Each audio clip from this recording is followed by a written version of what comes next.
ישראל, אדוני אלוהינו, אדוני אחד. שמע ישראל, אדוני אלוהינו, אדוני אחד. שמע ישראל, אדוני אלוהינו, אדוני אחד. ברוך שם כבוד מלכותו לעולם ועד.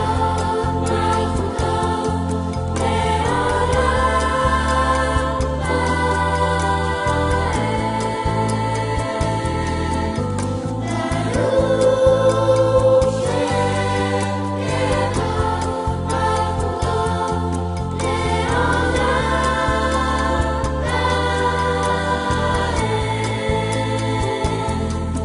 ואהבת את אדוני אלוהיך בכל לבבך ובכל נפשך ובכל מאודיך. והיו הדברים האלה אשר אנוכי מצווך היום על לבבך.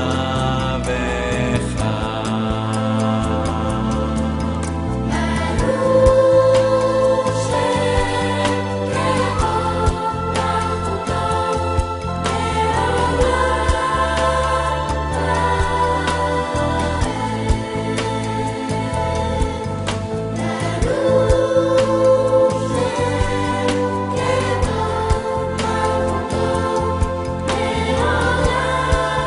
ועד. ושיננתם לבניך ודיברת בם בשבתך בביתך ובלכתך בדרך ובשכבך ובקומך, וקשרתם לאות על ידיך והיו לטוטפות בין עיניך, וכתבתם על מזוזות ביתך ובישעריך.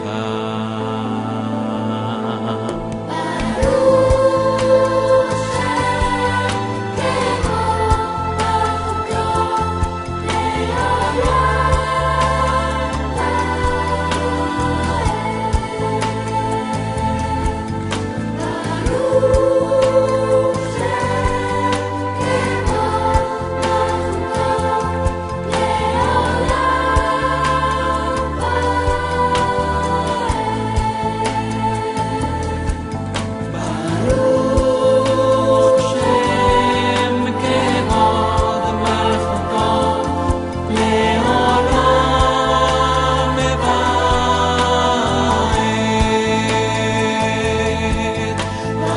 ברוך שם כבוד מלכותו לעולם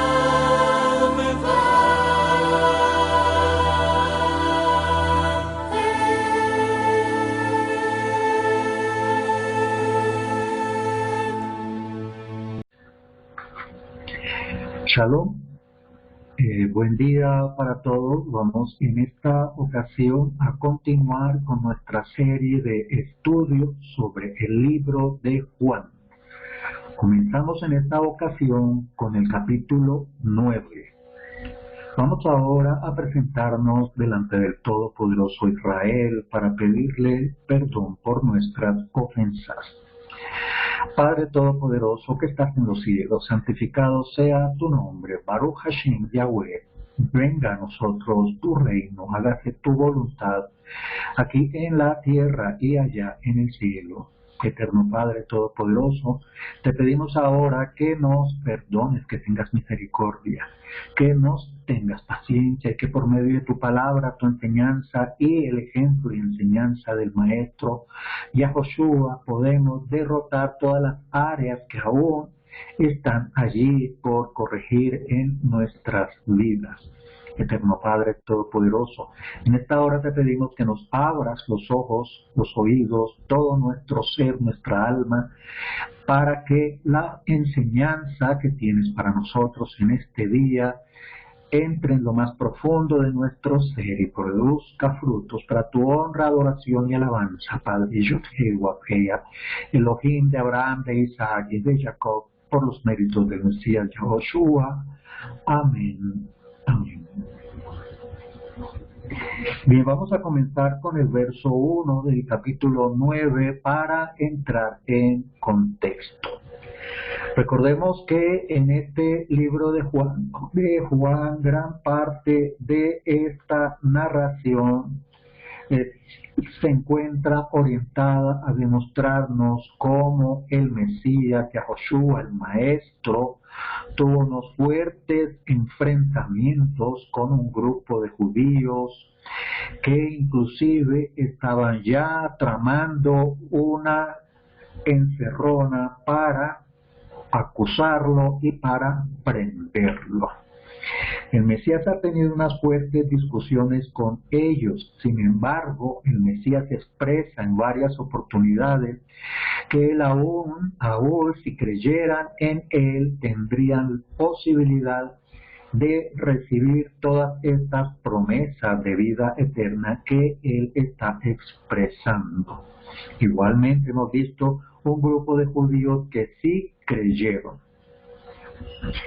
En este caminar de nuestro Maestro lo vemos allí en un traslegar de Judea a Samaria, de Samaria a Galilea y viceversa, y lo hemos encontrado en este libro de Juan, cumpliendo y asistiendo no solamente a las fiestas, sino también a sinagogas y en el templo, los lugares que él habitualmente utilizaba para enseñar. En esos lugares se congregaban multitud de personas, sus discípulos y aún judíos que habían creído en él y otros que no habían creído y que lo controvertían y que lo estaban acusando fuertemente. Hemos visto unos enfrentamientos muy fuertes y unas palabras muy fuertes y ofensivas de ambos lados, tanto del lado de los judíos y del lado de el Mesías Yahoshua contra ellos. Insistimos que había un grupo de judíos que sí habían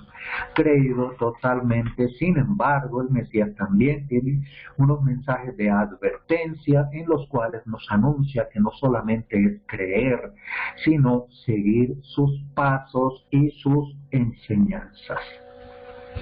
Bien, con este preámbulo entramos entonces en el contexto y vamos a comenzar la lectura del verso 1. Nos dice así el texto. Vamos a colocarlo allí en la pantalla compartiendo el texto que tenemos preparado de la versión israelita nazarena. Igualmente tenemos a la mano otra versión para consulta. Muy bien. ¿Está recibiendo la pantalla?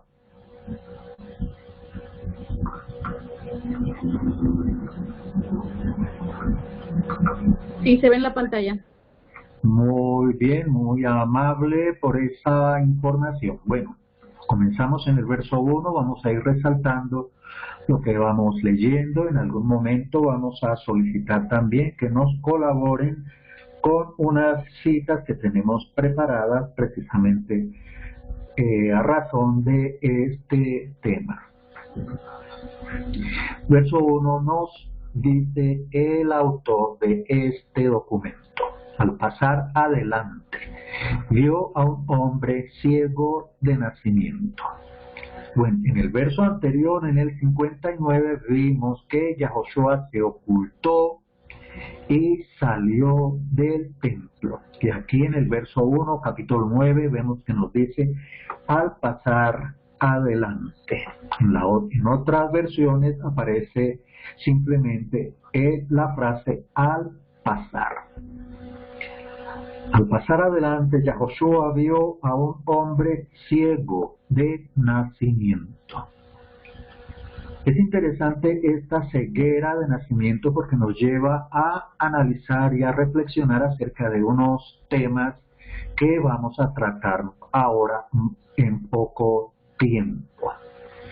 Ciego de nacimiento, o sea que esta persona no había quedado ciega después de haber nacido, unos meses o unos años después, por algún motivo, algún accidente, alguna enfermedad, en fin. Esta persona era ciega de nacimiento y más adelante vamos a ver que sus mismos padres dan testimonio de esto al ser inquiridos por los judíos. Los judíos estaban buscando una serie de argumentos para acusar al maestro.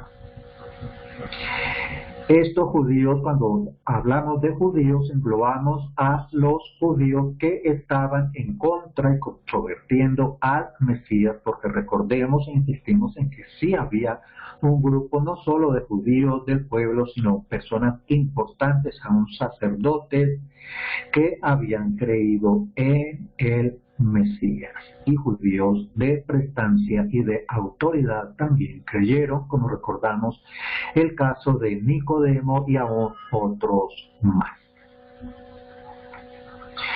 Al pasar adelante vio Yahoshua a un hombre ciego de nacimiento y sus discípulos le preguntaron: Rabí, ¿por el pecado de quién nació ciego ese?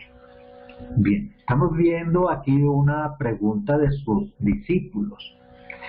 Entendemos que sus discípulos, y todo judío, todo israelita desde nacimiento tiene un fuerte conocimiento, no solamente de la Torá, sino de la enseñanza, además de los maestros rabinos y fariseos que han manejado la parte religiosa y moral dentro del templo de Israel aún en aquellos días. Recordemos también que cuando este grupo de judíos estudiosos que guardaron la Torá, que los escribas sacaban estas copias, de alguna manera también se contaminaron, y eso lo hemos visto en varios momentos de la Escritura, contaminados con muchas de las creencias y doctrinas de las naciones paganas por las cuales ellos pasaron. Uno de esos datos es este, en que se le pregunta al maestro por parte de sus discípulos, no sabemos si eran sus 12 o personas del grupo en general que le acompañaba, esperando ver los milagros y esperando aprender de sus enseñanzas de esta persona sobresaliente que estaba en esos días. La pregunta es: ¿por el pecado de quién nació ese? Aquí vemos que fueron sus discípulos los que hicieron esta pregunta.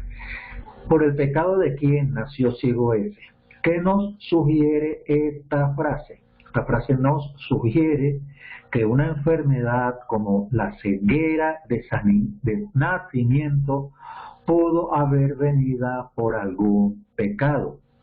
Seguramente no por su propio pecado, porque él nació así. Él pecaría seguramente después.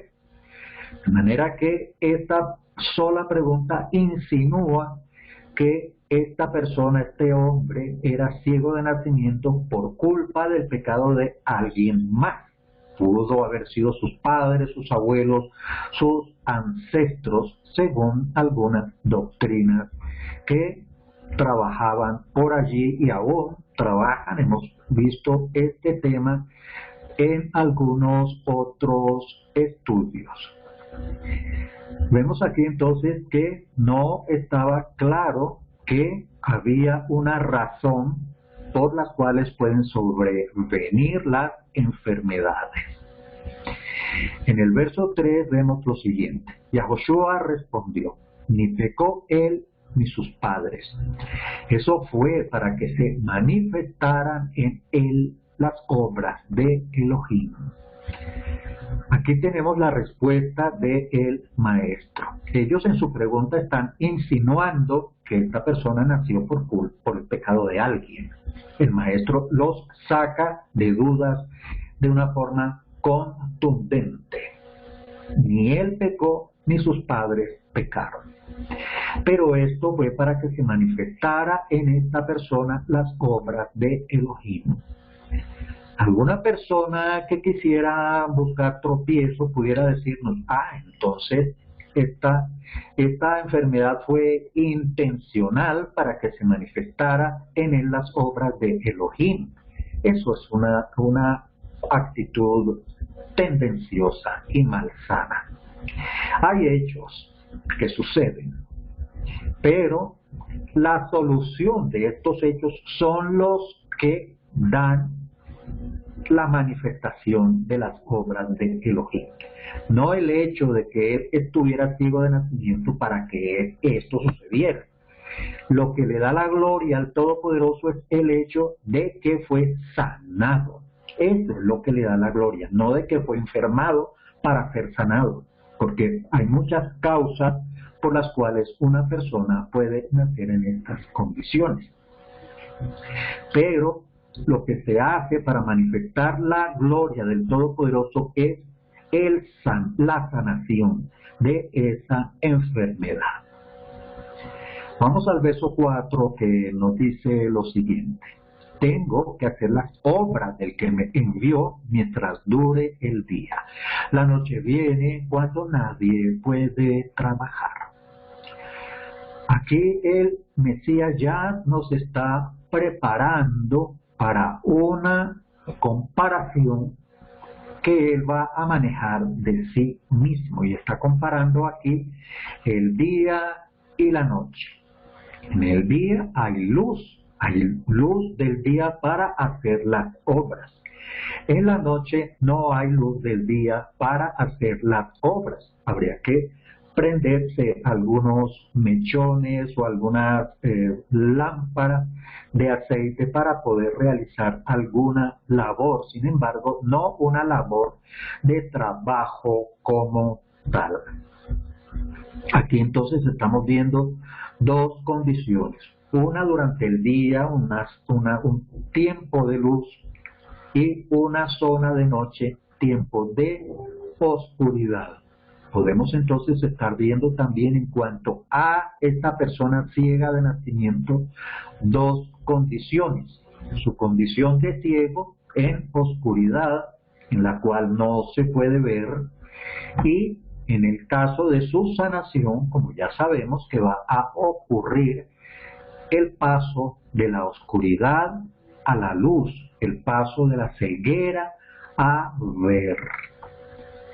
Y ver de una manera que va más allá de abrir los ojos y percibir las cosas existentes por medio de la luz que los objetos reflejan. Ver es ver esas cosas, pero ver más allá de lo comúnmente físico.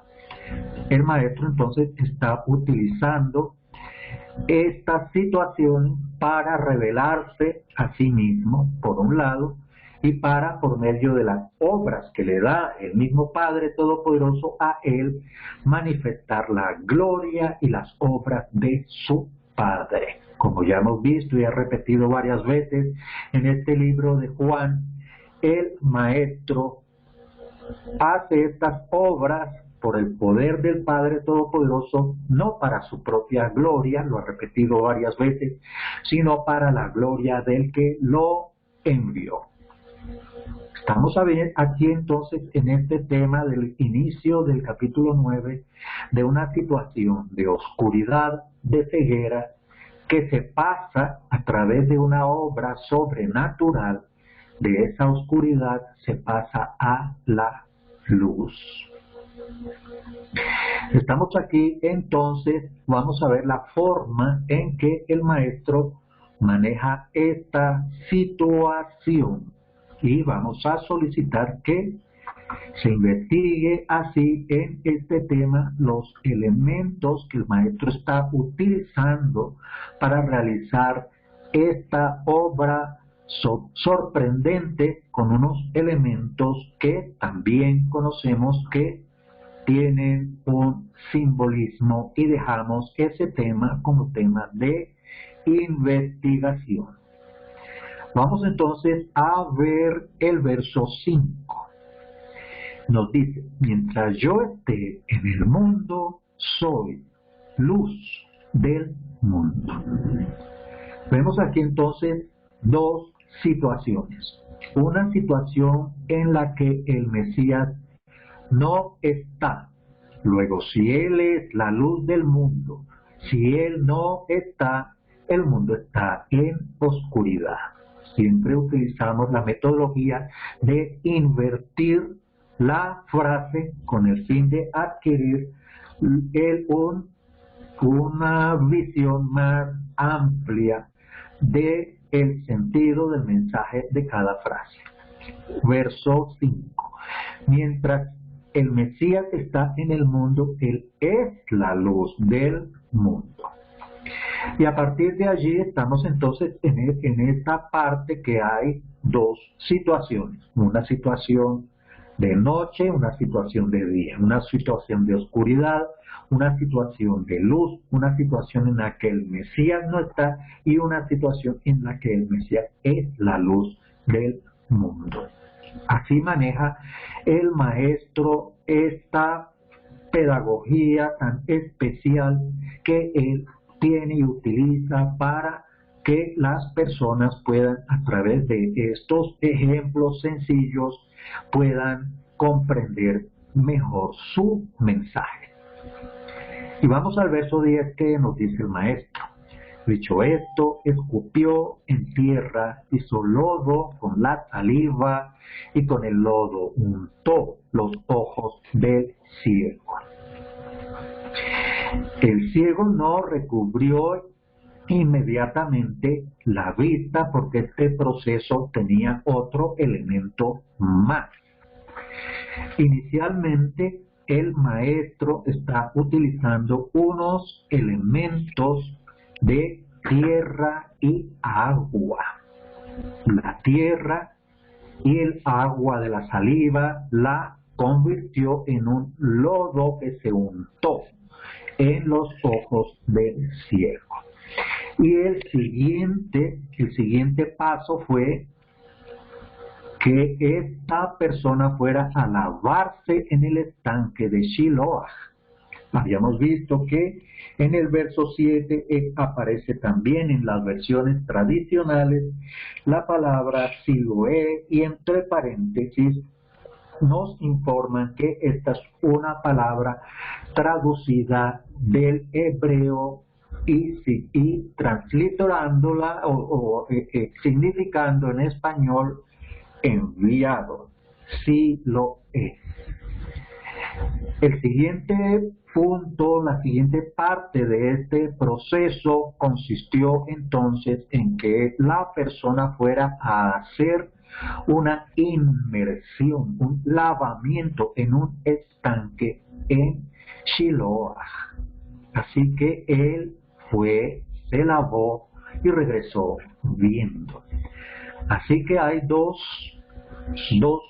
momentos en este proceso de recuperar la vista por parte de esta persona y por medio de la obra del Todopoderoso realizada por intermedio de nuestro Maestro. Un proceso que comenzó con una sustancia compuesta por tierra y saliva conformando un lodo. Ese lodo fue untado en los ojos del ciego. El segundo paso fue una inmersión, un lavamiento en el estanque de Shiloah, que precisamente significa enviado.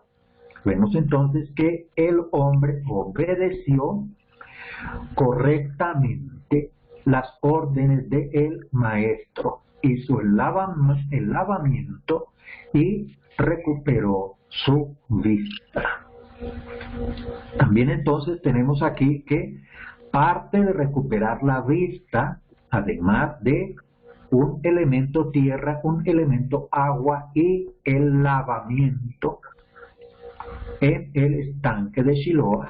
El estanque de Shiloah era un lugar que tenía una fuente de agua corriente, y la palabra Shiloah como significando enviado. Así que tenemos aquí el enviado que empezó una obra y la completó con esta persona hasta que esta persona regresó viendo. Ya conocemos qué significa lavarse en un estanque de aguas corrientes. Es un lavamiento que no solamente es un lavamiento físico, sino que también es un lavamiento espiritual, un lavamiento de pecado.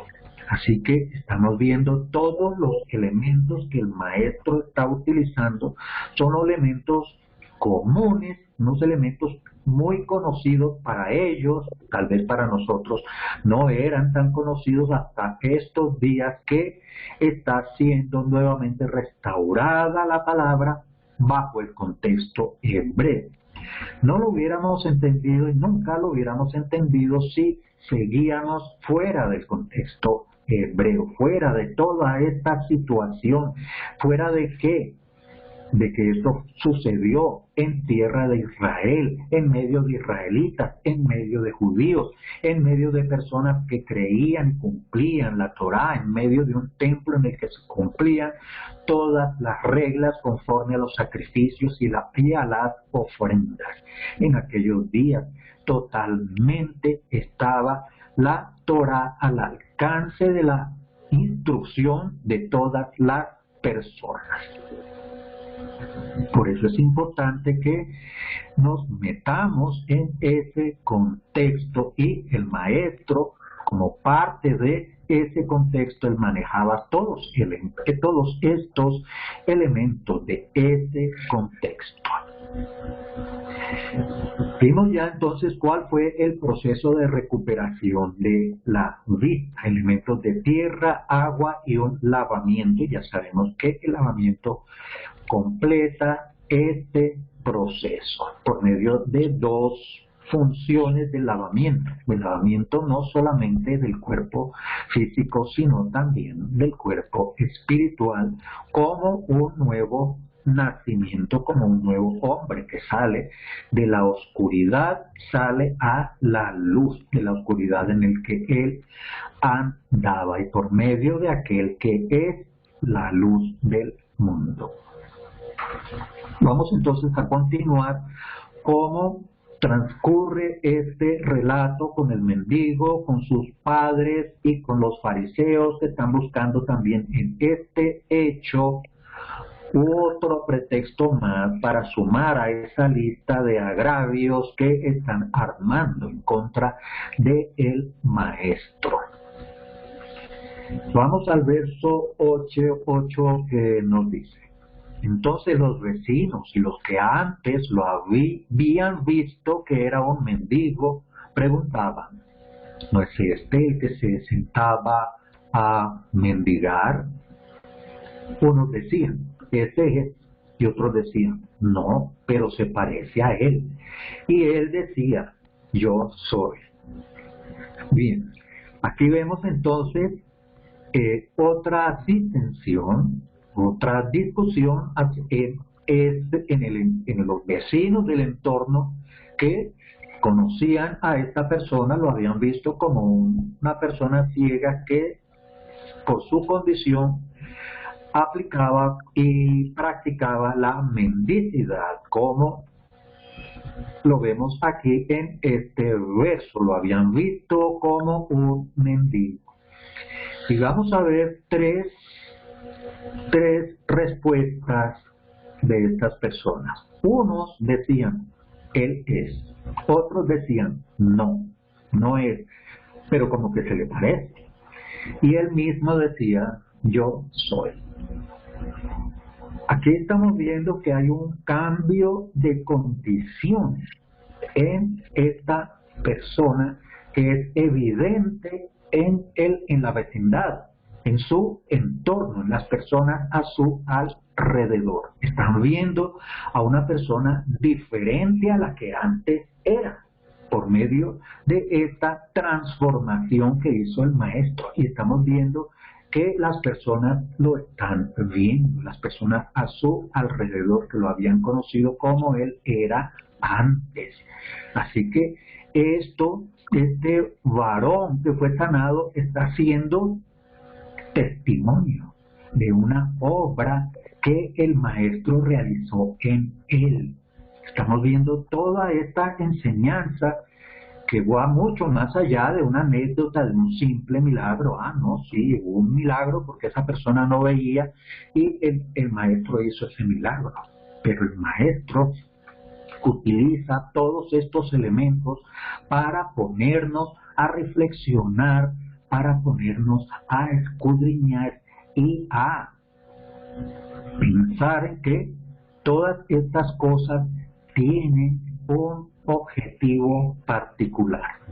Observemos que si al autor de este libro de Juan le hubiera parecido no importante de que los vecinos se hubieran dado cuenta y estuvieran admirados acerca de la transformación de esta persona, no hubiera puesto esa frase tan sencilla en dos frases allí.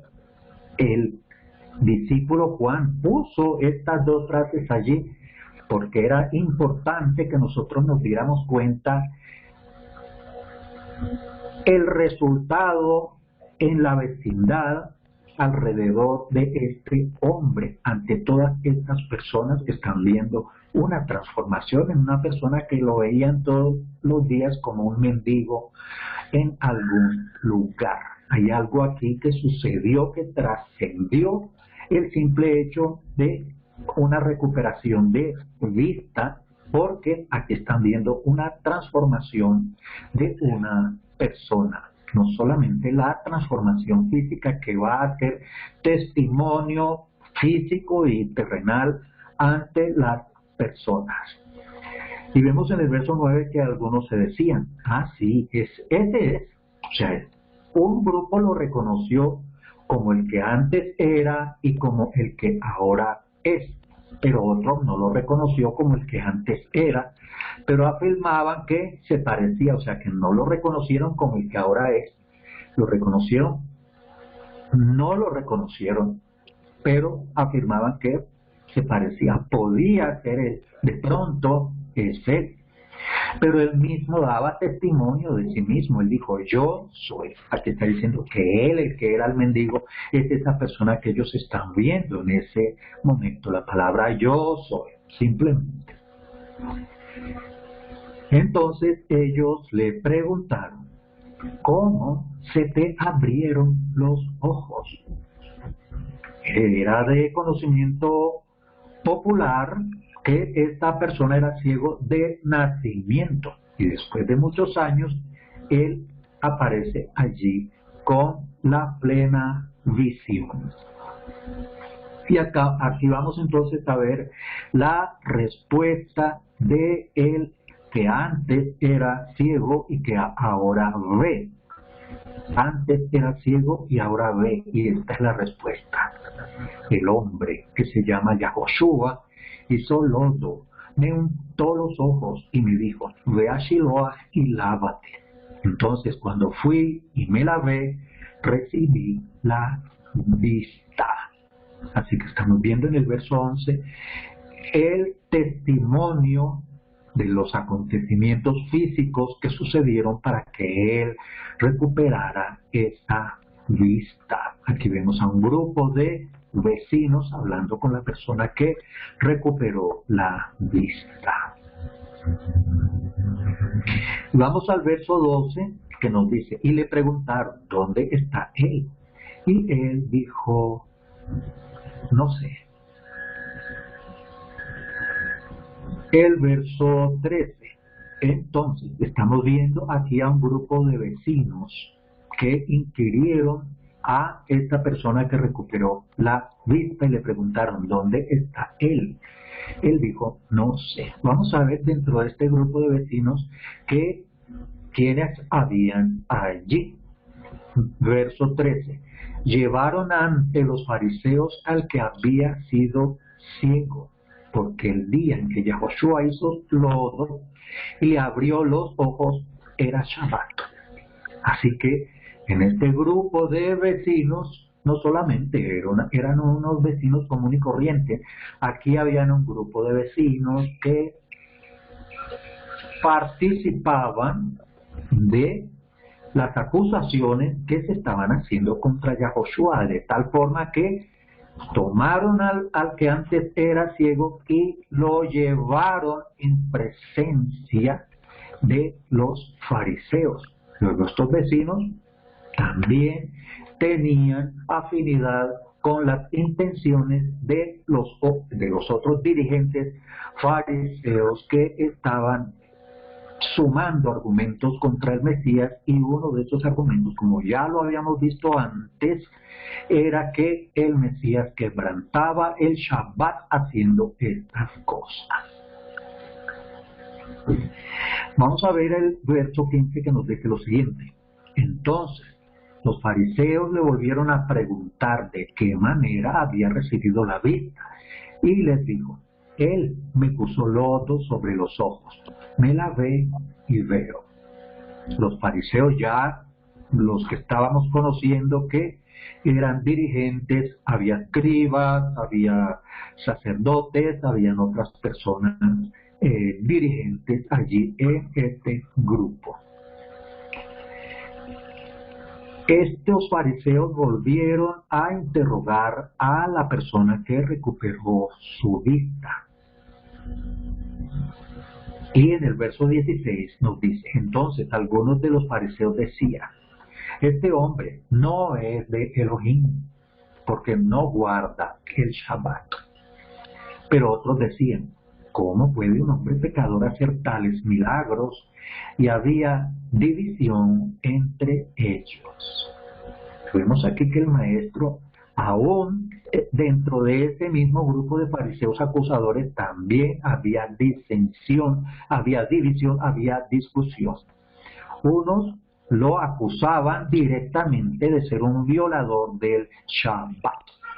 Recordemos que hay una parte en el Humash en el cual hay unas respuestas muy contundentes y extremas acerca de el quebrantamiento del Shabbat. Eso era lo que los fariseos estaban tratando de acumular contra el maestro, que él no estaba guardando el Shabbat porque estaba haciendo obras. Pero otros decían: si esta persona fuera un pecador, no podría hacer estos milagros. Me llama la atención esto que afirman esas otras personas. ¿Cómo puede un hombre pecador hacer tales milagros? Y podríamos trasladarnos un poco a estos días, a nuestros días, y hacernos la misma pregunta: ¿cómo puede un hombre pecador hacer tales milagros? Y aquí hemos visto muchas veces muchos milagros, pero en personas abiertamente pecadoras. Pecador, sabemos que la definición de pecador es aquella persona que infringe, transgrede la ley, para nosotros la instrucción, las órdenes del Padre Todopoderoso. Ese es un pecador. Sin embargo, algunas personas vemos haciendo algunas cosas sorprendentes. Así que vemos aquí lo que se preguntaban una parte de los fariseos: ¿cómo puede un hombre pecador hacer tales milagros? O sea que si él fuera un pecador, no estaría haciendo estos milagros, independientemente si era Shabbat o no. Entonces ahora toman el asunto con respecto a el interrogatorio de esta persona. Vamos a el verso 17. Entonces volvieron a preguntarle al ciego, ¿qué piensas tú de él, ya que te abrió los ojos? Y él dijo que es un profeta. Muy bien, para todas aquellas personas, ¿qué es un profeta? Conocemos que un profeta no es solamente una persona que hace milagros. Un profeta es aquella persona que enseña, que redarguye, que recuerda, que advierte, que pone a las personas a pensar, que les enseña, que les despierta la devoción, que trata de recuperar el amor de la Torá por sus oyentes y otras funciones del profeta. Así que esta persona que recuperó la vista define al maestro como un profeta. Vamos al verso 18 y dice lo siguiente. Pero estos dirigentes yahuditas, este grupo de yahuditas que estaban allí buscando acusaciones contra el maestro, advertimos que no leemos de corrido los versos porque estamos en un estudio analítico y interrumpimos y hacemos estos paréntesis con fines de estudio.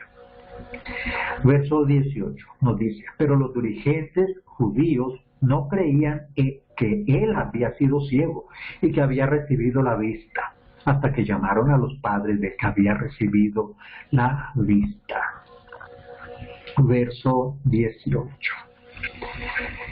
Aquí vemos la incredulidad extrema de este grupo de yahuditas dirigentes que no creyeron siquiera el mismo testimonio de esta persona, no creyeron siquiera el testimonio de otras personas que evidentemente habían sido testigos de todo este suceso. Y llamaron a los padres, ellos llamaron, los mandaron a llamar, dieron la orden de que los padres de este ciego vinieran a rendir declaración. Y les preguntaron en el verso 19, ¿es este tu hijo, el que ustedes dicen que nació ciego? ¿Y cómo es que ahora ve? Inquiriendo directamente a los padres de esta persona, buscando de alguna manera utilizar la respuesta de ellos, la respuesta de esta persona para argumentar. Verso 20 nos dice, sus padres respondieron, sabemos que este es nuestro hijo y que nació ciego. 21, pero cómo ve ahora no lo sabemos, o quién le haya abierto los ojos, nosotros tampoco lo sabemos. Él tiene edad, pregúntenle, y él hablará por su cuenta. Muy bien, vamos a ver aquí el verso 21 que nos muestra cómo era el manejo de una situación familiar, los padres y un hijo. Ellos, por ser sus padres, dan testimonio de que el muchacho había nacido ciego. Pero la situación ahora, ellos no la van a declarar. Y afirman que ya que él tiene edad, no sabemos cuál edad le daba independencia a la persona para que respondiera por sí mismo. Como lo vemos aquí, él tiene edad. Pregúntenle y él hablará por su cuenta. Él ya tenía una mayoría edad y por lo tanto, él que había recibido este milagro podía hablar de su propia cuenta. Y vemos una razón de esta respuesta un poco evasiva de parte de los padres. Y vamos a ver también que es importante que veamos la situación en que estaban estos padres en aquel tiempo. Sus padres dijeron esto, lo está explicando el verso 22. Sus padres dijeron esto porque tenían miedo de los dirigentes yahuditas, porque ya los dirigentes yahuditas habían acordado que si alguno confesaba que Yahoshua era el Mesías, lo expulsarían de la sinagoga. Aquí vemos varios hechos importantes. Verso 22. Estos dirigentes yahuditas estaban sembrando el temor por medio de una amenaza.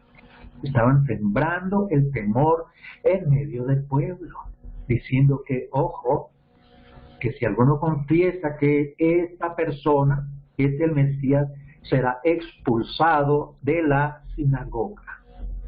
Podemos comprender hoy en día que no lo comprendíamos hasta ahora, qué tan grave es la expulsión de una sinagoga. En algún tiempo en el circuito católico se hablaba de una, ¿cómo es la palabra? Como una expulsión de la Iglesia Católica, no recuerdo en este momento, algo extra. ¿Excomunión? Excomunión, muy amable, gracias por el aporte. Excomulgaban a la persona, o sea, lo echaban a las personas, y muchas veces vimos que esto sucedió con algunas personas que no estaban conformes con el manejo de la Iglesia Católica, pero bueno, ese es otro tema. Pero esto nos lleva a entender lo grave que puede ser para una persona ser expulsada de su comunidad religiosa. Para ellos era algo bien grave ser expulsado de la sinagoga, de tal forma que la Iglesia Católica también amenazaba con excomulgar a las personas que se declaraban rebeldes o que no aceptaban los lineamientos católicos. De ahí siguió aquello que más adelante se convirtió en la Inquisición, un capítulo muy oscuro y muy vergonzoso de la Iglesia Católica. Ellos mismos lo han aceptado así. Muy bien, recordamos entonces aquí que estos dirigentes yahudías sembraban el temor, ya estaban haciendo una campaña amenazante en la comunidad con el fin de que no fueran a ser seguidores del Mesías. Si lo aceptaban como Mesías era porque eran sus seguidores y estaban condenados a ser expulsados de la sinagoga. Por eso los padres fueron tan escasos en su información, muy parcos, muy inteligentes, en medio de este interrogatorio de estas autoridades religiosas, fueron muy inteligentes en las respuestas que expresaron allí. Por eso fue que sus padres dijeron: él tiene edad, pregúntenle a él. Muy bien, vamos al verso 24 y nos dice lo siguiente. Así que por segunda vez llamaron al hombre que había sido ciego y le dijeron: di la verdad ante el Todopoderoso. Nosotros sabemos que ese hombre es pecador. Verso 24, aquí prácticamente están utilizando una situación de presión contra estas personas, no solamente contra los padres, sino contra la persona que recibió este milagro. Y prácticamente en este interrogatorio de unas autoridades religiosas lo están conminando prácticamente a juramento, decir la verdad y solamente la verdad, porque lo están conminando a decir la verdad delante del Todopoderoso. Y ellos mismos afirman que este hombre es pecador, ya lo han catalogado, ya lo han encasillado como un pecador. Y vamos a ver la respuesta de la persona en el verso 25. Entonces él respondió: si es pecador, no lo sé. Una cosa sé, que antes yo era ciego y ahora veo. Tenemos aquí una respuesta sencilla, parca y no comprometedora con respecto a esta persona. Si es pecador, no lo sé. Una cosa sé, que antes yo era ciego y ahora veo. Eso es lo que sé. Verso 26. Luego le preguntaron: ¿qué te hizo? ¿Cómo te abrió los ojos? Él les contestó: ya les dije, no escucharon. ¿Por qué lo quieren oír otra vez? ¿Acaso quieren también ustedes hacerse sus discípulos? Entonces, esto prácticamente fue un insulto de esta persona contra estos fariseos, de tal forma que en el verso 28 ellos lo insultaron y dijeron: discípulo de ese lo serás tú. Nosotros somos discípulos de Moisés. Estamos viendo aquí una situación tensa, un interrogatorio con fuerte presión de parte del grupo de los yahuditas, dirigentes y otras personas que andaban en ese condumio, en esa asociación para delinquir, se llamaría en nuestros días, de falsas acusaciones y de consecución de testigos falsos y de argumentos fuera de contexto. ¿Y por qué ellos le decían que eran de Moisés y no del Mesías? ¿Por qué? Sí, entonces, aquí vemos en el verso 28 que ellos no aceptan ser discípulos de nadie, solamente los judíos aceptan ser discípulos de Moisés, y consideraron esa pregunta por parte de esta persona como un insulto y devolvieron igualmente insulto por insulto en el verso 28. Discípulo de ese lo serás tú, le respondieron. Estamos viendo aquí unas situaciones bastante tensas en estos diálogos. Entonces empiezan ellos a argumentar lo que ya habían argumentado antes en el capítulo 6, en esta contienda contra el maestro. Y dicen en el verso 29, sabemos que Elohim habló por medio de Moisés, pero no sabemos de dónde sea.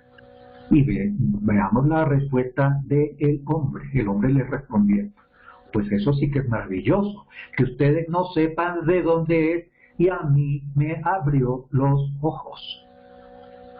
Sabemos que el Todopoderoso no oye a los pecadores, pero si alguien es temeroso de Yahweh y hace su voluntad, a ese lo oye. Con respecto a este tema, vamos a invitarlos a un video que tenemos en nuestro sitio, regresando a las raíces.org.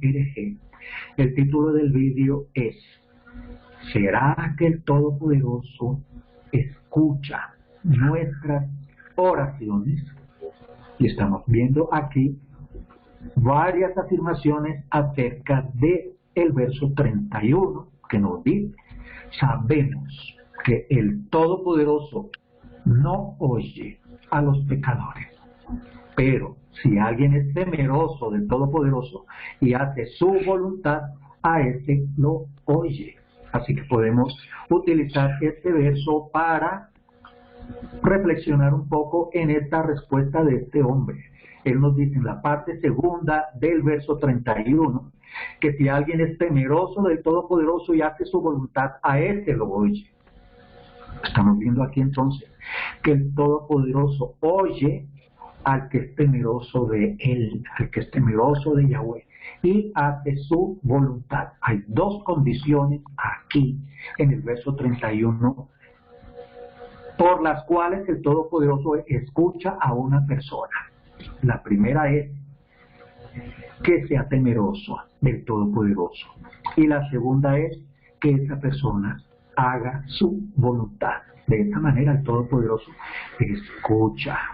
Así que podemos detenernos a reflexionar acerca de estas palabras de esta persona que recuperó la vista. Y estamos observando que todas las personas que encontramos aquí en estos relatos son conocedores de una forma profunda de la Torá. Estamos viendo aquí a un hombre que era ciego, que está hablando de la Torá.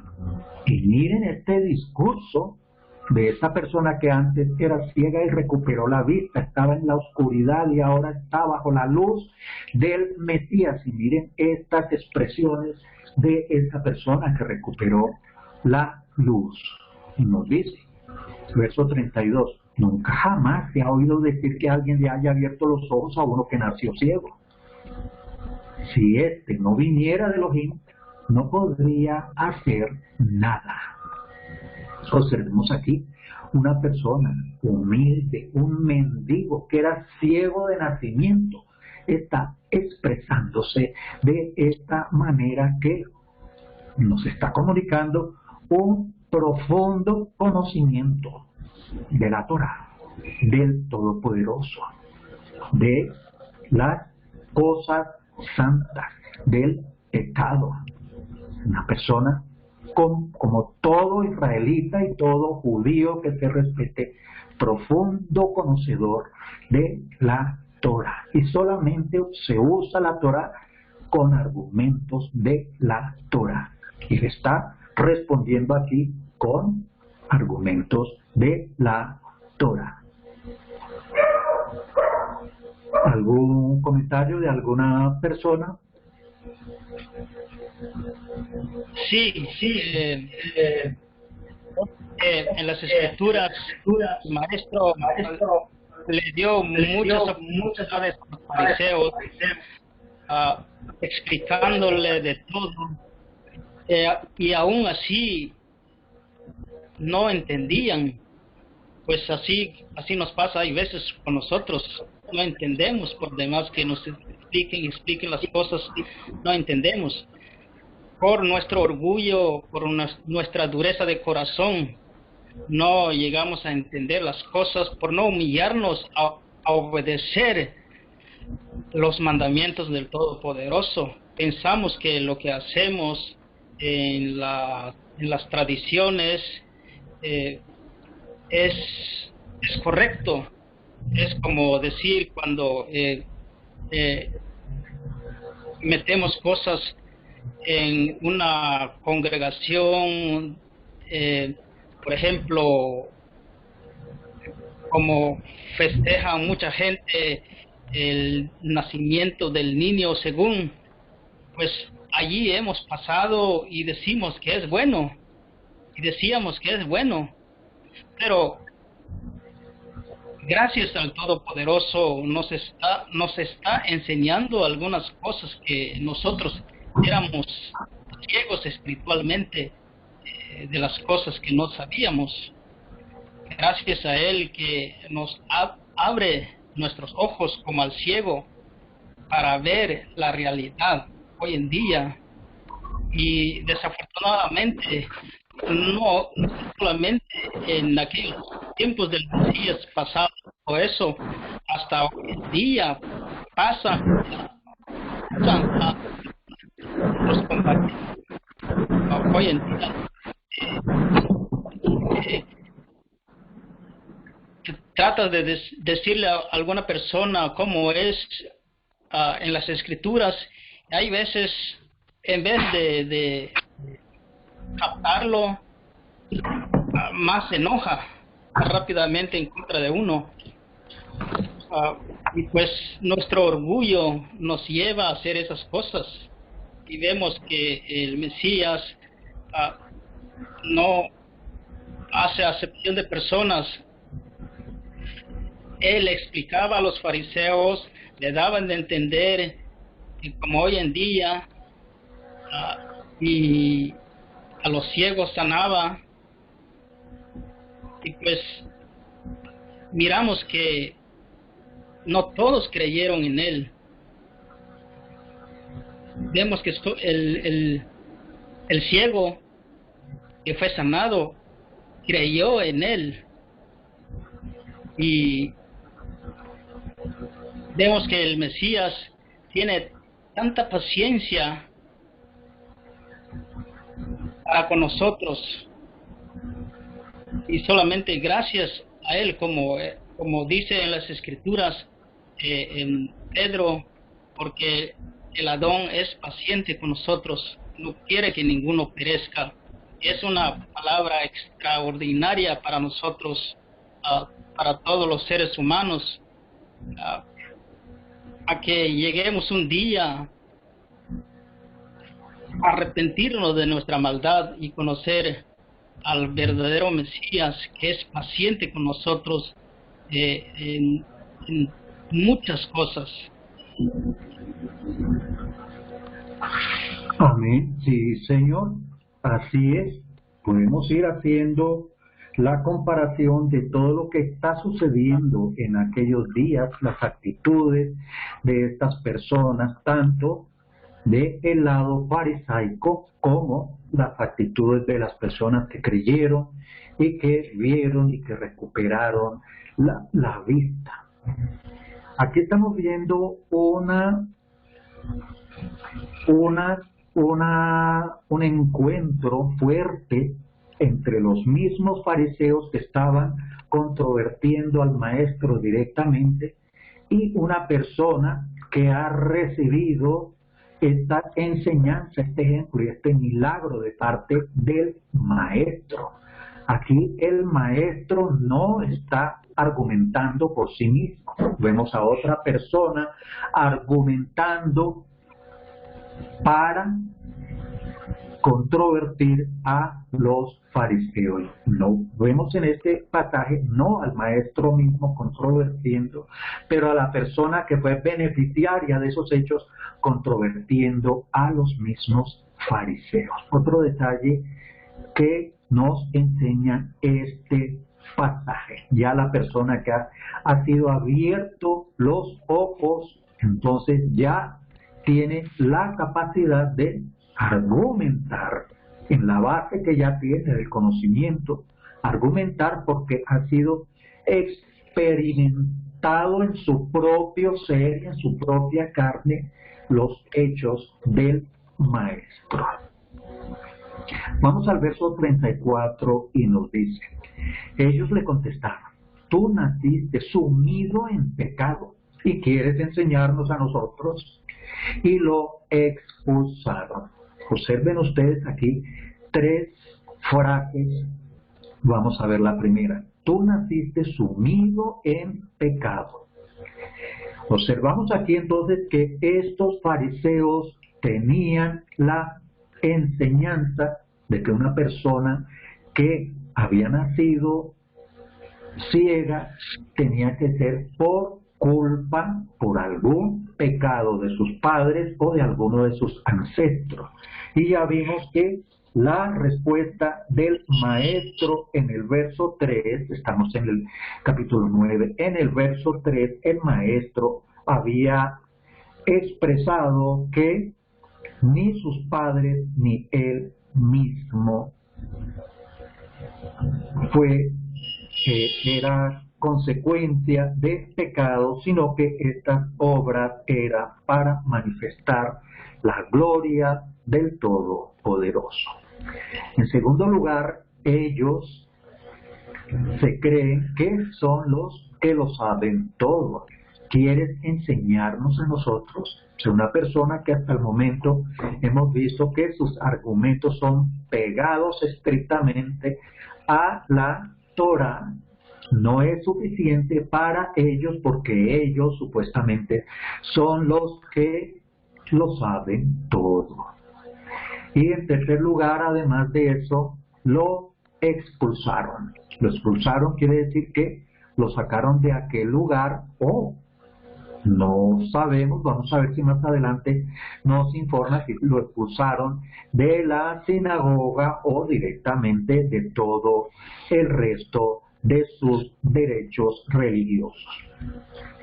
El relato continúa en el verso 35 y nos dice lo siguiente.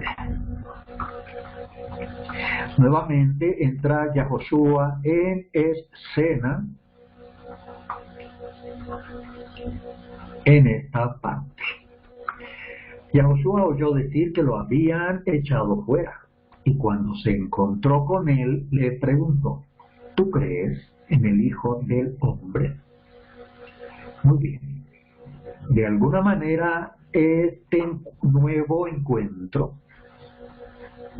nos va a traer otra enseñanza. La pregunta del maestro a la persona que fue receptora del milagro, ¿tú crees en el Hijo del Hombre? Observemos que ya lo hemos comentado antes, que en todo este transcurso de este periplo, de este camino recorrido por nuestro maestro, él se denomina como Hijo del Hombre, Hijo del Hombre. En el verso 36, él respondió, Maestro, dime quién eres para creer en él. Vamos a analizar esta respuesta. Estamos viendo aquí a una persona muy conocedora de la Torá, como lo hemos visto, que ha sido objeto de un milagro, pero anuncia que para creer en esta persona que fue la que hizo el milagro, necesita confirmar de parte de la persona quién es. Yahoshua le responde en el verso 37, ya lo has visto, es el mismo que habla contigo. Así que, ¿quién es ese Hijo del Hombre? Dime quién es el Hijo del Hombre para creer en él. Lo vemos en el verso 36. Y en el verso 37 el Mesías se confiesa, se presenta delante de esta persona, de este varón, como el Hijo del Hombre. Y dice, es el mismo que habla contigo. En el verso 38, él dijo, exclamando, vamos a ver cómo está expresado aquí en esta versión, en el verso 38,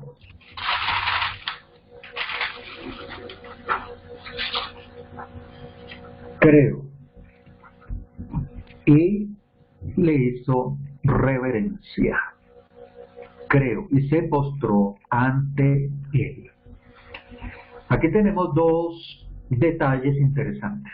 Esta persona fue objeto de un milagro. Preguntó quién era el Hijo del Hombre. El Mesías se confesó delante de él como el Hijo del Hombre. Se presentó delante de esta persona como el Hijo del Hombre. Y esta persona cayó al piso, se postró y le dijo, creo, maestro, y se postró ante él. Verso 38. Bien, aquí tenemos un detalle interesante en las versiones tradicionales que han traducido esa palabra del hebreo, la traducido como adoración. Entonces, es otro de los versos que suelen utilizar para tergiversar la verdadera persona del Mesías y la verdadera persona del Padre. Aquí la palabra correcta es postrarse. Postrarse no significa adorar, porque como lo hemos visto y lo invitamos nuevamente, hacemos esta paréntesis para anunciar, para invitar a el estudio en nuestro sitio web que se denomina ¿a quién debemos adorar y cómo? ¿A quién debemos adorar y cómo? En el Medio Oriente, y aún nosotros vemos algunos gestos delante de personas importantes. Por ejemplo, hay muchas personas o autoridades, inclusive hasta presidentes, que se arrodillan delante del Papa Católico, dentro del rey de España o del rey por allá de otros lugares de Europa, y en el Medio Oriente también hacen unos gestos de postración, de reverencia, cuando se hace ante una persona muy importante, de mucho prestigio y de mucho poder. Eso no quiere decir que lo están adorando, están rindiéndole ese homenaje por ser una persona importante. Esa es la diferencia entre postrarse, porque la adoración es solamente para el Todopoderoso, el Creador, el Todopoderoso Yod-Heh-Wav-Heh, el Todopoderoso de Israel. Bueno, ese paréntesis y un resumen prácticamente de todo el tema del vídeo que les comentaba.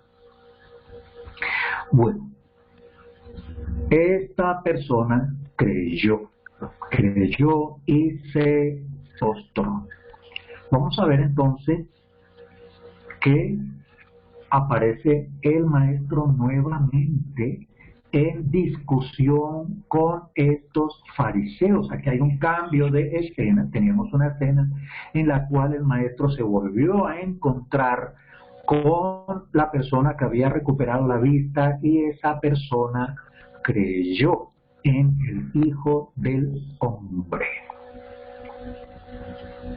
Vamos ahora a ver otra escena aquí de el maestro a partir del verso 39 con otros fariseos, algunos de los fariseos. Y nos dice el verso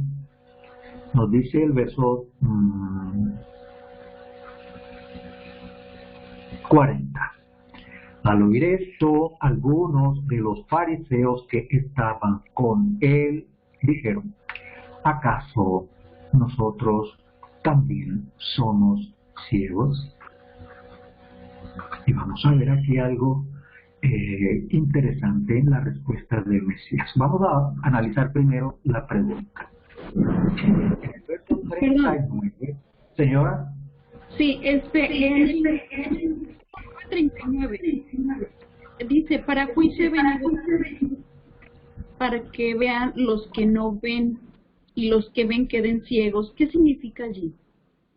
Bueno, verso 39. Y Yahoshua dijo: para juicio he venido a este mundo, para que vean los que no ven y los que ven queden ciegos. Vamos entonces a considerar las citas que habíamos preparado para esta parte. Por favor, ¿nos puede leer la primera cita, Silvana? Sí, la de Isaías. Adelante. Ok, Isaías 1. Revelación de Yeshayahu, hijo de Amoz, que profetizó concerniente a Judá y a Jerusalén en los días de Uzziyahu, Jotam, Ahaz y Jehizkiyahu, reyes de Judá. Oigan cielos y escucha tierra, porque ha hablado Yahweh. Crié hijos y los engrandecí, y ellos se rebelaron contra mí. Hasta ahí. Ese es el 1 y el, sí, ese es el 1 y el 2. Ah, bueno, entonces estamos viendo a el Todopoderoso hablando por medio del profeta, y anuncia que él tiene hijos rebeldes, el Padre Todopoderoso. Hemos visto que él en varias ocasiones los califica, y de hecho eran hijos rebeldes. Seguimos con la siguiente cita, por favor.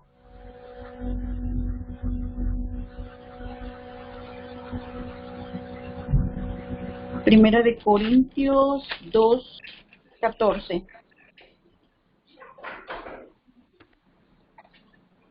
Dice: pero el hombre natural Pero el hombre natural no recibe las cosas del Espíritu de Yahweh. Para él son absurdas.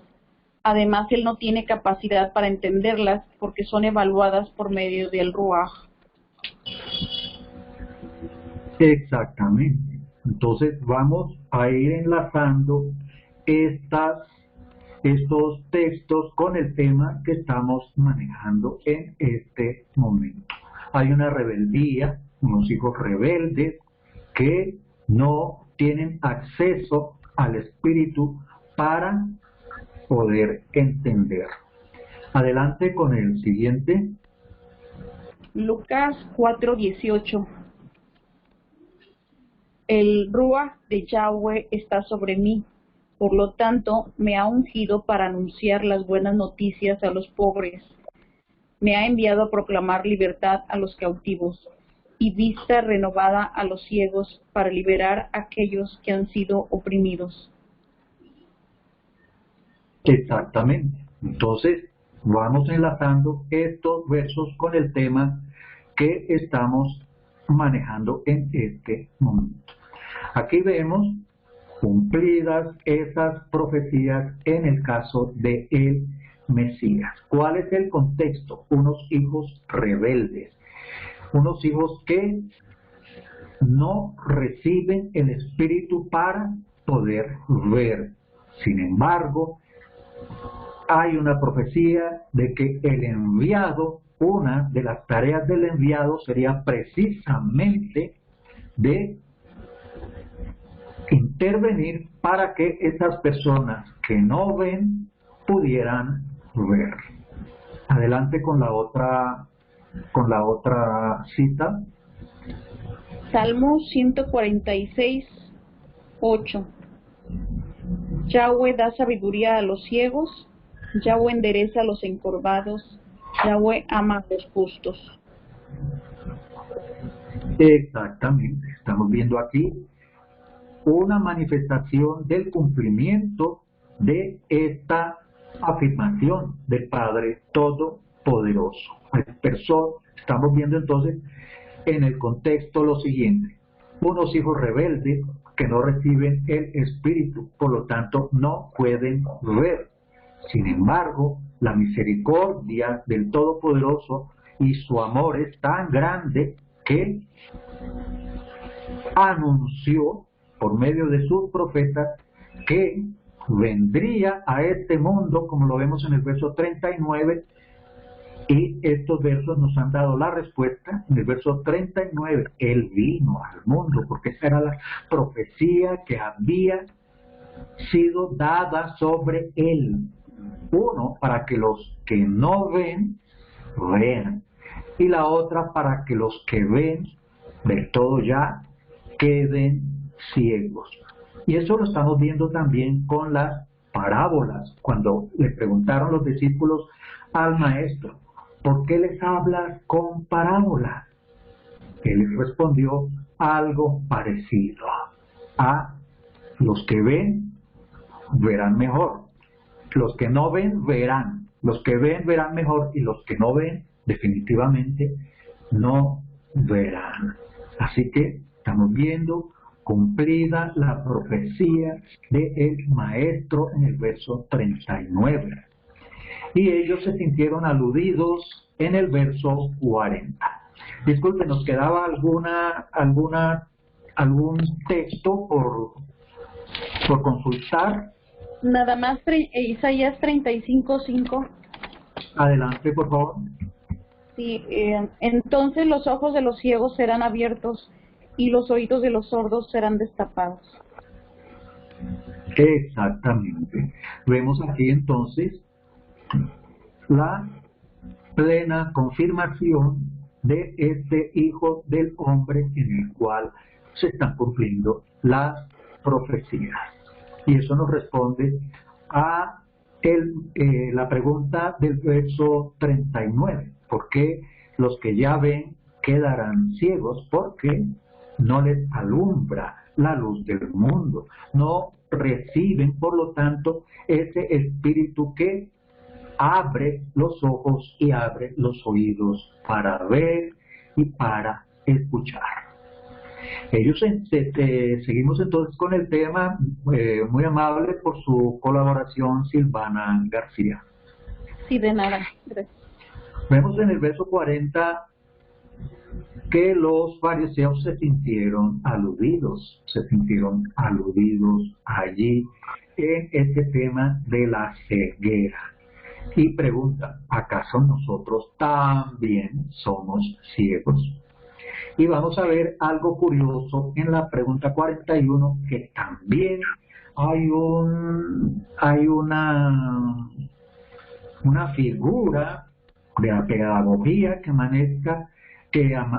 maneja nuestro maestro. Nuestro maestro maneja algunas veces la ironía, en otras veces maneja otra figura que se llama la contradicción, en otras figuras él maneja la exageración. La exageración cuando nos dice que es más fácil que un rico entre por el ojo de una aguja, algo así parecido. Entonces, son figuras, son recursos pedagógicos que el maestro utiliza para, en su estilo pedagógico y discursivo. Vamos a ver entonces aquí el verso 41. Aquí hay una figura como en forma de espiral, con el fin de que utilicemos el raciocinio y nos pongamos a reflexionar y pensemos, bueno, ¿qué es lo que está sucediendo aquí?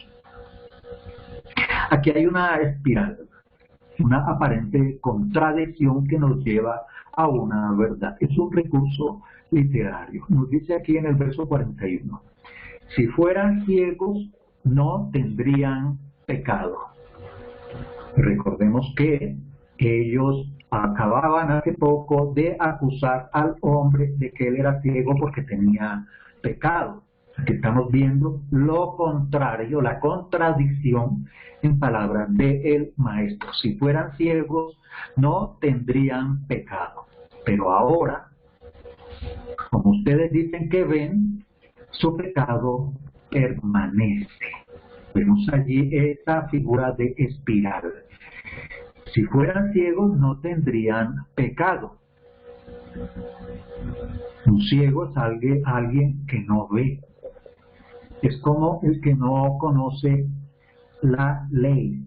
El que no conoce la ley, entonces no tiene pecado porque no conoce lo que nos dice la ley sobre el pecado. Pero ahora ustedes dicen que ven y su pecado permanece. Entonces, como ellos dicen que no son ciegos, entonces, si no son ciegos, ellos están viendo todo lo que está pasando aquí, no están creyendo, están negando, están atacando, están controvertiendo, están acusando, están calumniando.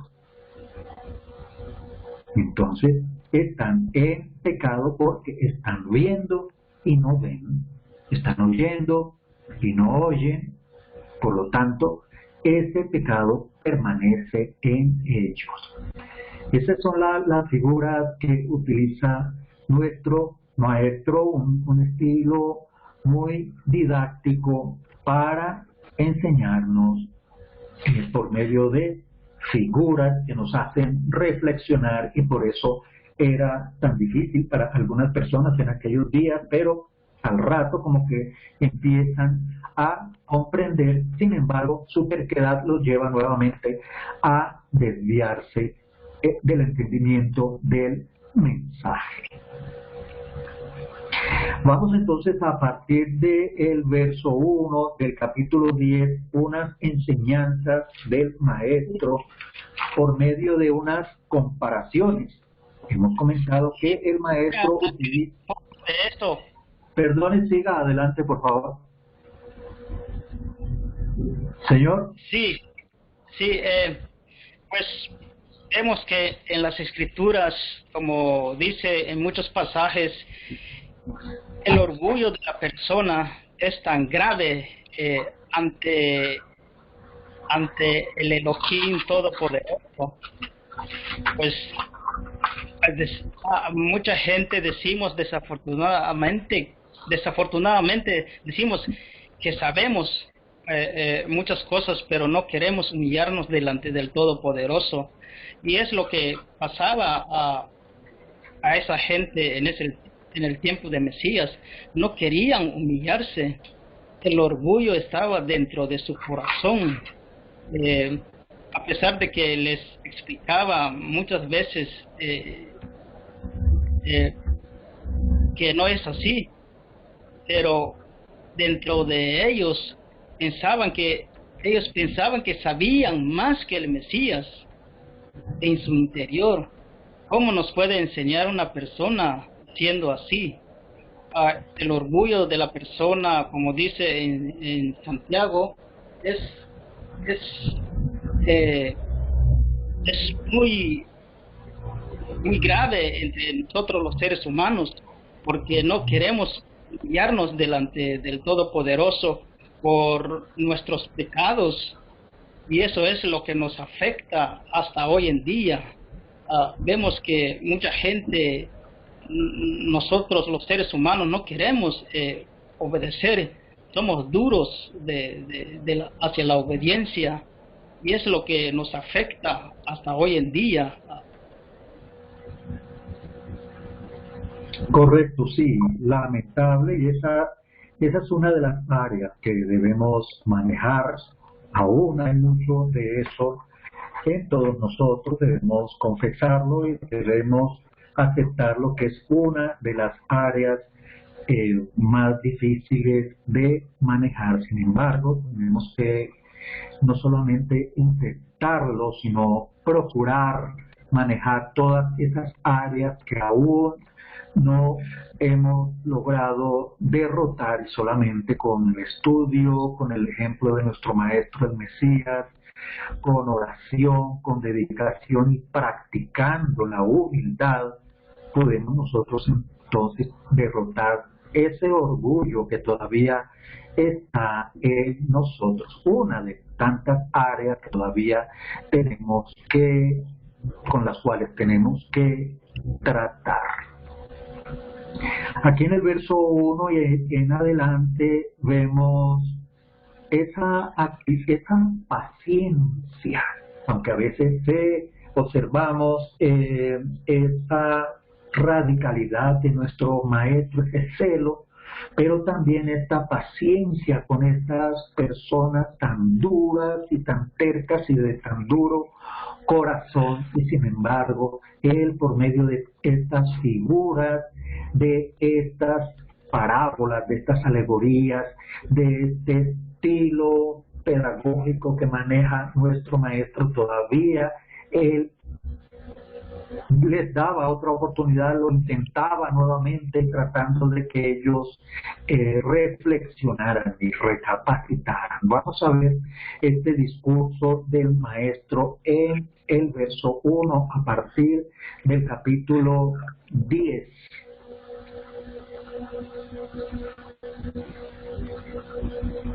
Muy bien. Empieza entonces el maestro a hablarles a todas aquellas personas con el fin de que por medio de estas figuras ellos empezaran y recapacitaran, empezaran a comprender el mensaje. Nos dice el verso 1, en verdad, les digo que el que no entra al redil de las ovejas por la puerta, sino que sube por otra parte, ese es ladrón y asaltante. Bueno, aquí estamos viendo al maestro manejando una situación que es común aún en Israel, es muy común. La parte pastoril, la parte agrícola en los campos alrededor de las ciudades, este tema pastoril. Y vamos a ver entonces aquí que hay un redil, un redil de las ovejas. El redil es ese lugar donde se agrupan para su seguridad las ovejas, y para entrar a ese redil hay una puerta. No puede haber otra puerta. porque el que entraría por la otra puerta entonces ese es el ladrón y asaltante. Por ejemplo, el que entra por la puerta trasera de una casa, con toda seguridad es un ladrón y asaltante, porque la persona, el dueño de la casa, entrará por su puerta principal, o la persona que tenga la llave de esa puerta entrará por la puerta principal, a menos que haya una situación especial. Hemos visto bastantes películas de terror con eso de la puerta trasera, de películas americanas sobre ese tema de la puerta de atrás. Vemos entonces aquí en el verso 1, el que no entra al redil de las ovejas por la puerta.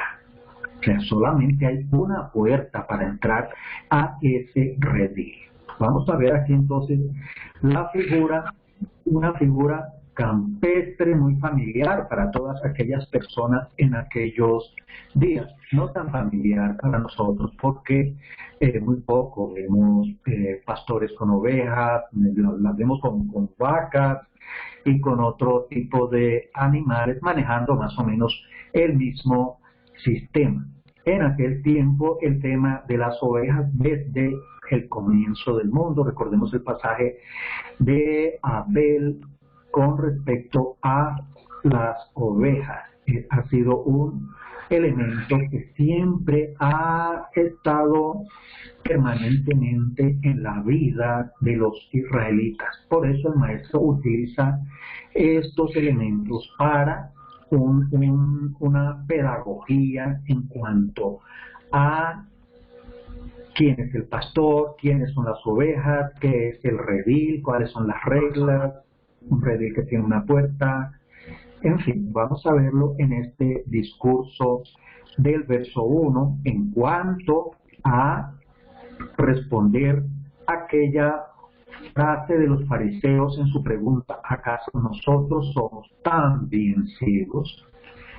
En esta respuesta el maestro entonces entra con esta figura tratando de explicarlo. Verso 2. Pero el que entra por la puerta es el pastor de las ovejas.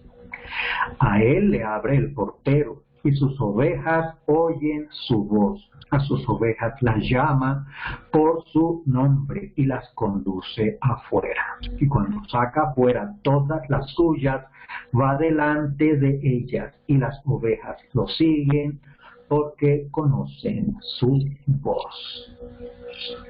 Una hermosa, poética y amorosa comparación que hace el maestro en este verso. Aquí vemos poesía, vemos un tema romántico, un tema práctico, porque nos está mostrando cómo es el manejo de un redil y esta figura que él está componiéndonos en este discurso. En el verso 1, él empieza a entrar en contexto. Hay un redil. Ese redil solo tiene una puerta. Si acaso hay otra puerta, el que entra por aquella puerta es el ladrón, pero no sería una puerta, sería un salto que crearía el ladrón, digamos un subterfugio que utilizaría ese ladrón para entrar al redil y no utilizar la puerta principal, porque el que entra por la puerta principal es el pastor de las ovejas. A él le abre el portero, o sea que hay un portero que abre la puerta del redil. Pero este es el pastor de las ovejas. Vamos al verso 3 que nos dice: las ovejas oyen su voz, y a sus ovejas las llama por su nombre y las conduce afuera. Y cuando saca afuera a todas las suyas, va delante de ellas, y las ovejas lo siguen porque conocen su voz. Una figura contundente que cada palabra, cada frase nos está mostrando. 1, al Mesías. 2, a sus ovejas. 3. ¿Cómo es el Mesías? 4. ¿Cómo son sus ovejas? 5. ¿Cómo responden las ovejas? 6. ¿Cómo se maneja el pastor? Tenemos aquí unos elementos, por un lado el pastor y por el otro lado sus ovejas, cada uno respondiendo a su función, las ovejas como ovejas, el pastor como pastor. Vamos a ver cuál es el comportamiento del pastor. El pastor es el que entra por la puerta principal. Lo vemos allí en el verso 2. Dice, el que entra por la puerta es el pastor de las ovejas. En el verso 3, segunda parte, el pastor llama a las ovejas. Seguidamente las conduce afuera. Cuando las ovejas están afuera, él va delante de ellas. Eso en cuanto al pastor. Ahora de parte de las ovejas. Las ovejas están en el redil, esperando al pastor. Cuando ellas oyen la voz del pastor, él las conduce fuera. Ellas se van detrás del pastor.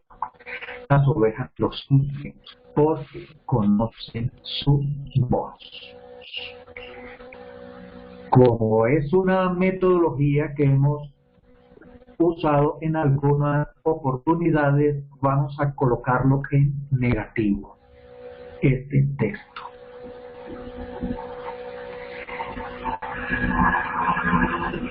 Hay un pastor, pero las ovejas no le abren la puerta. A ver, hay alguien que no es pastor, entra por otro lado. Esas ovejas no oyen su voz. No hay quien las llame y las saque afuera.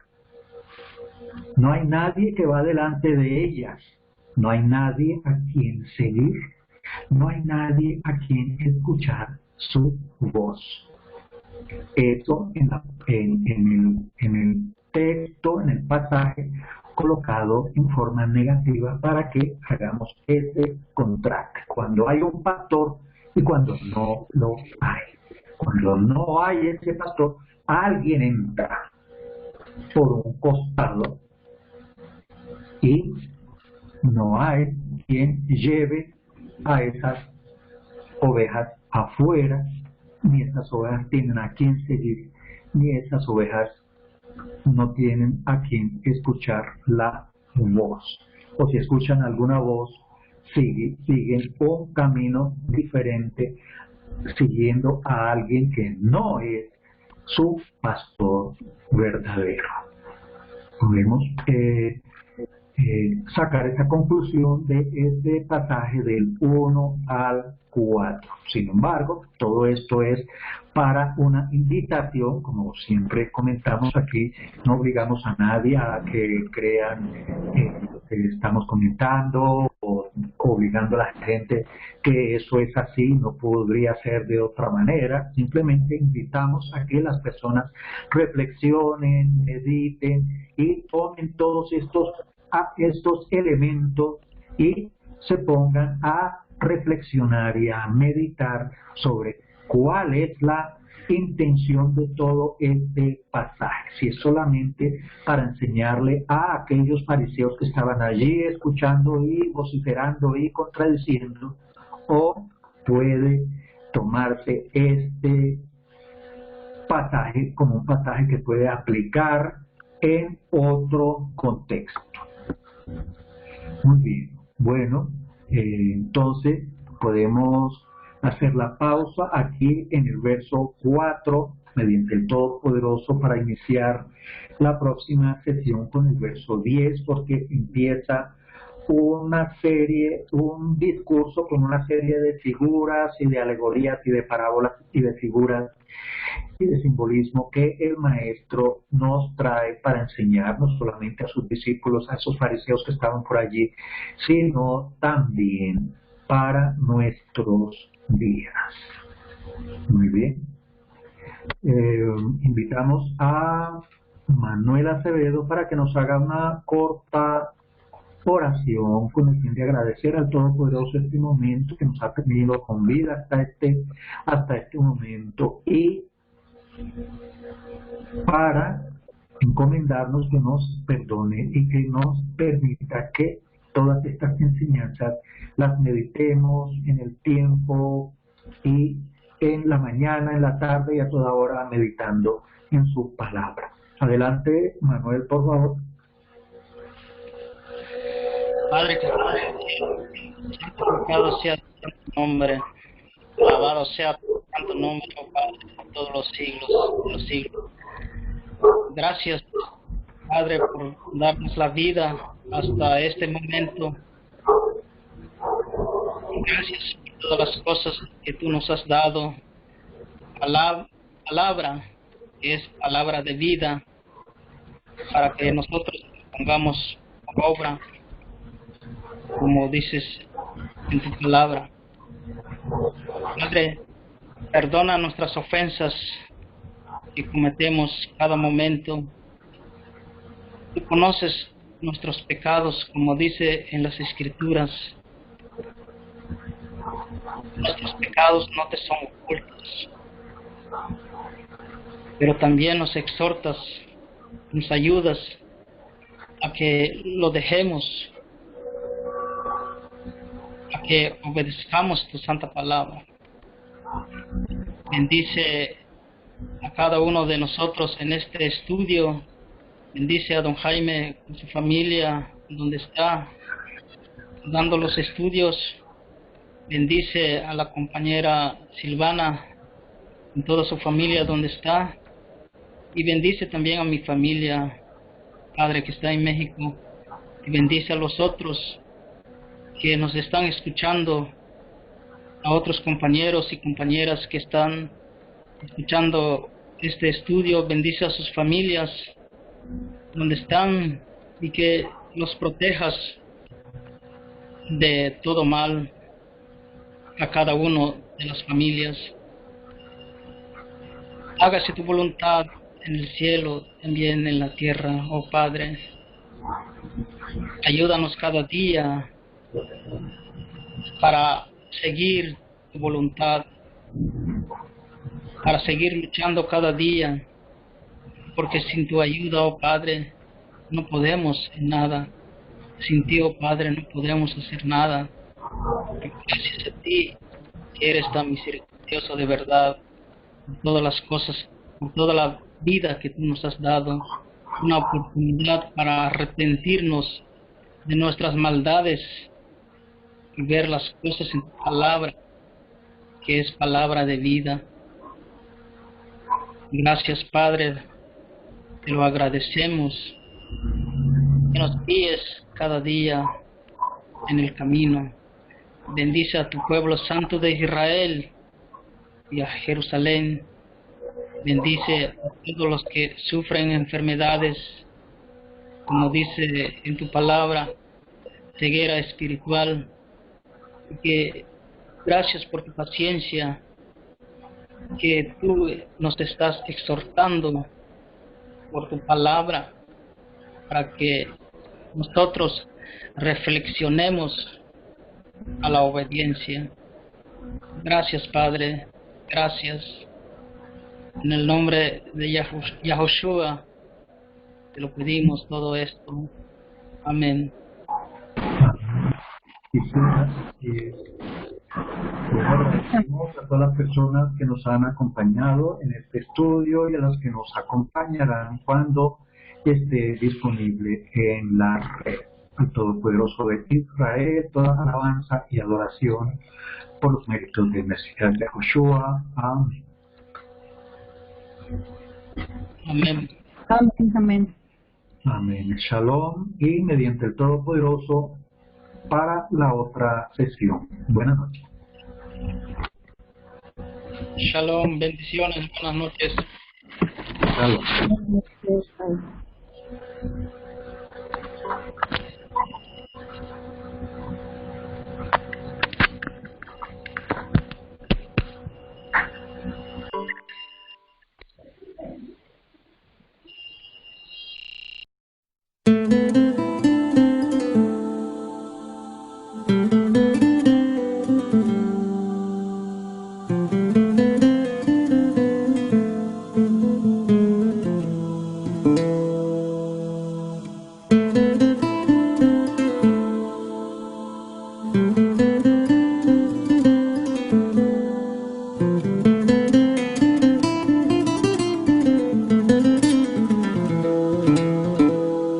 Shema Yisrael, Adonai Eloheinu, Adonai Echad. Shema Yisrael, Adonai Eloheinu, Adonai Echad. Shema Yisrael, Adonai Eloheinu, Adonai Echad. Shema Yisrael, Adonai Eloheinu, Adonai Echad. Baruch Shem Kevod Malchuto Le'olam Va'ed.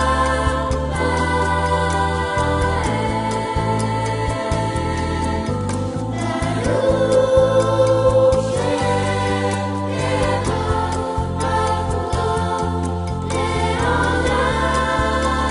Va'ed. ואהבת את אדוני אלוהיך בכל לבבך ובכל נפשך ובכל מאודיך. והיו הדברים האלה אשר אנוכי מצווך היום על לבבך.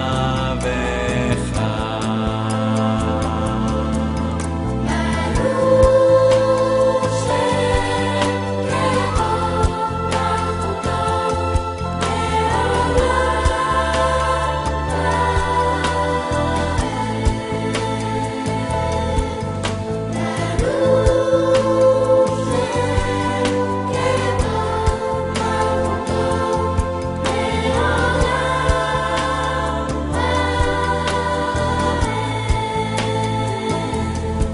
ושיננתם לבניך ודיברת הפעם בשבתך בביתך ובלכתך בדרך ובשכבך ובקומך וקשרתם לאות על ידיך והיו לטוטפות בין עיניך וכתבתם על מזוזות ביתך ובישעריך.